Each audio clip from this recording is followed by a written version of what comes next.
Hello everyone, আসসালামু আলাইকুম।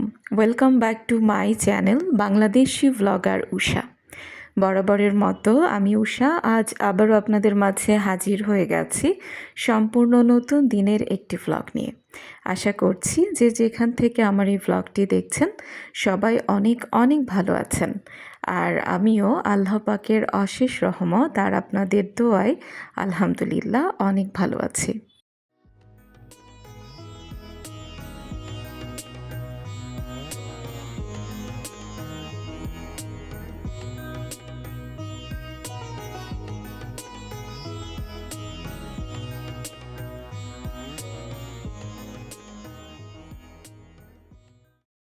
আজকের ব্লগটা আমি বেশ সকাল সকালই শুরু করেছি আর বরাবরের মতোই বেলকনিতে বেশ কিছুটা সময় কাটানোর পর রুমে চলে এসেছি সকালের নাস্তা তৈরির জন্য।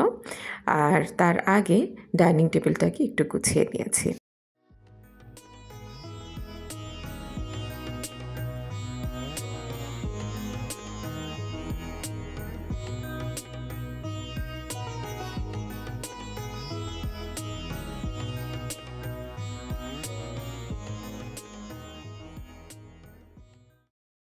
আজ সকালের নাস্তার আয়োজন খুবই সামান্য, হাতের কাছে যা ছিল খুব সহজেই সেগুলো দিয়ে সকালের নাস্তাটা ম্যানেজ করে নিতে চেষ্টা করেছি।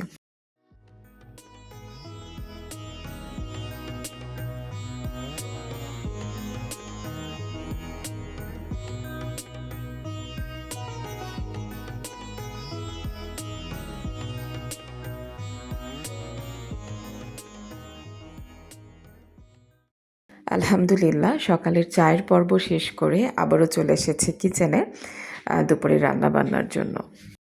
আজ দুপুরের জন্য মুরগির মাংস আর পুঁই ফল বেগুন দিয়ে একটা সবজি রান্না করব।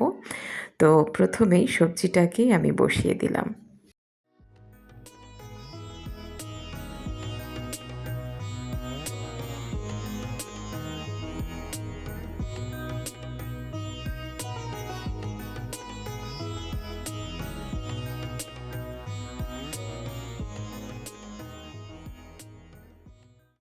বাংলাদেশি ভ্লগার উষা চ্যানেল থেকে উষা আছি আপনাদের সাথে। যারা এতক্ষণ পর্যন্ত না টেনে আমার ভিডিওটির সাথে জুড়ে রয়েছেন, আমি ধরেই নিচ্ছি আজকের ভিডিওর টাইটেল আপনাদের মনে কিছুটা হলেও নাড়া দিয়েছে। আপনারা কিছুটা হলেও জানতে আগ্রহী যে আমি আসলে কোন বিষয়ে কথা বলতে চাচ্ছি বা কোন বিষয়ে কথা বলতে চলেছি। তাহলে চলুন দেরি না করে শুরু করা যাক। এখন আমি আপনাদের সাথে যে কথাগুলো শেয়ার করতে চলেছি এর এক বিন্দু বিসর্গ বানোয়াট বা মিথ্যে গল্প না, পুরোটাই বাস্তব আমার জীবনে ঘটা সত্য ঘটনা। কুট্টুস মনির জন্মের বেশ কিছুদিন পর আমাদের এক তথাকথিত আত্মীয় ভদ্রমহিলা তিনি প্রায়ই আমার মাকে ফোন করতেন এবং এ কথা সে কথা সবশেষে কুট্টুসমণি দেখতে কেমন হয়েছে, আমার মতো হয়েছে না তার বাবার মতো হয়েছে অর্থাৎ আমার হাজব্যান্ডের মতো হয়েছে, এটাই ছিল তার মেইন আলোচ্য বিষয় আর কি। তো একই কথা পরপর বেশ কয়েকদিন যখন আম্মুর কাছে শুনেছিলাম তখন আসলে খুব বেশি কষ্ট পেয়েছিলাম, মনটা আসলে খুব বেশি খারাপ হয়েছিল। তো নামাজে বসে আল্লাহর কাছে হাত তুলে আল্লাহর কাছে ঠিক কী কী চেয়েছিলাম সেদিন আমার মনে নাই, তবে এতটুকু মনে আছে আমি আল্লাহকে বলেছিলাম যে আল্লাহ তুমি আমার মনের কষ্টটা কমিয়ে দাও। তো এই পর্যায়ে একটা ইনফরমেশন দিয়ে রাখা খুব জরুরি, সেটা হলো যে ভদ্রমহিলার এত মাথা ব্যথা আমার সন্তানকে নিয়ে, যে সন্তান দেখতে কার মতো হয়েছে, বাবার মতো হয়েছে না মায়ের মতো হয়েছে, তো সেই ভদ্রমহিলা নিজেও ততটা সুন্দরী নন, আবার তার সন্তানরাও ঠিক ততটা সুন্দর না।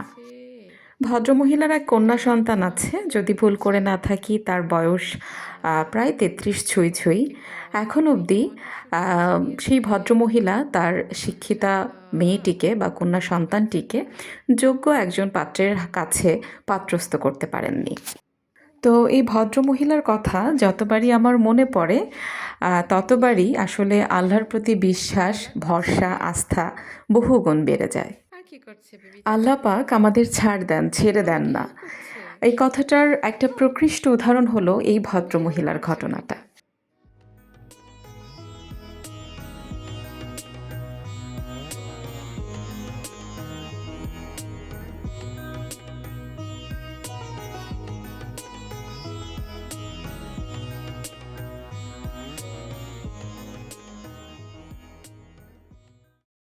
বাবা মায়ের করা কোনো ভুলের খেসারত যে বাচ্চাকেও দিতে হয়, বা বাবা মায়ের করা কোনো ভুল কাজ যে ভবিষ্যতে বাচ্চার জীবনে আঁচড় কাটে, সেটা আসলে এই ভদ্রমহিলার গল্প থেকে আমরা শিক্ষা নিতে পারি।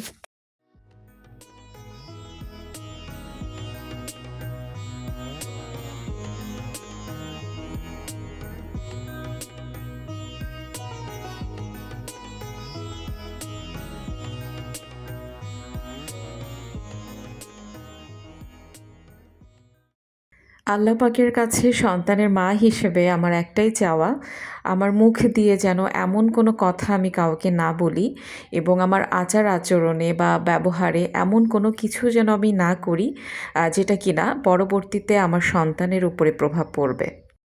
আমি আমার ৩.৫ বছর বয়সী সন্তানকে একটা কথাই বলতে চাই, আমি খুব ভালো মানুষ হতে চাই, খুব ভালো একজন মা হতে চাই, শুধু তোর জন্যে।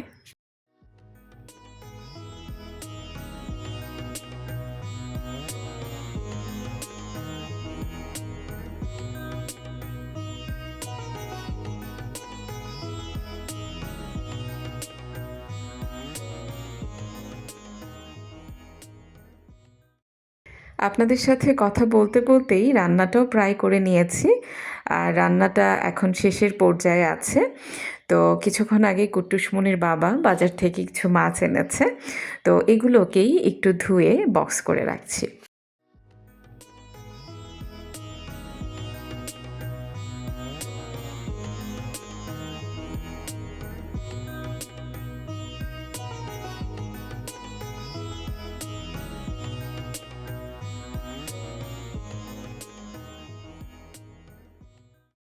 আপনি যদি আমার চ্যানেলের নতুন ভিউয়ার্স হয়ে থাকেন এবং এই মুহূর্তে আপনি যদি আমাকে শুনে থাকেন, তাহলে আপনার কাছে অনুরোধ, আমার ভিডিওটিতে একটি লাইক দিয়ে আপনার মতামত জানিয়ে কমেন্ট করতে ভুলবেন না, এবং চ্যানেলটিকে সাবস্ক্রাইব করে পাশে থাকা বেল বাটনের অল অপশনটিকে প্রেস করে রাখবেন। তাহলে আমি ভিডিও ছাড়া মাত্রই তার নোটিফিকেশন সবার প্রথমে গিয়ে আপনার কাছে পৌঁছাবে।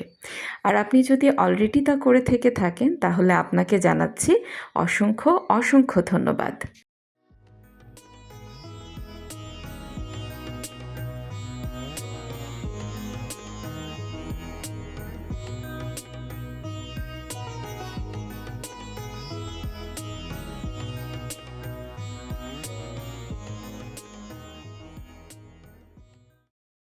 আলহামদুলিল্লাহ, জোহরের নামাজ আদায়ের পর দুপুরের খাবার খেয়ে বেশ খানিকটা সময় জিরিয়ে নিয়েছি।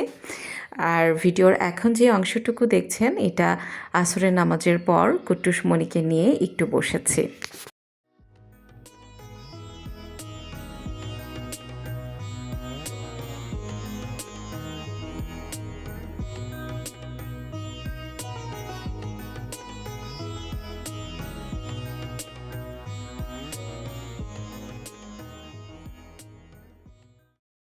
আজ এ পর্যন্তই। সবাই ভালো থাকবেন, সুস্থ থাকবেন, আর আমাদের জন্য দোয়া করবেন।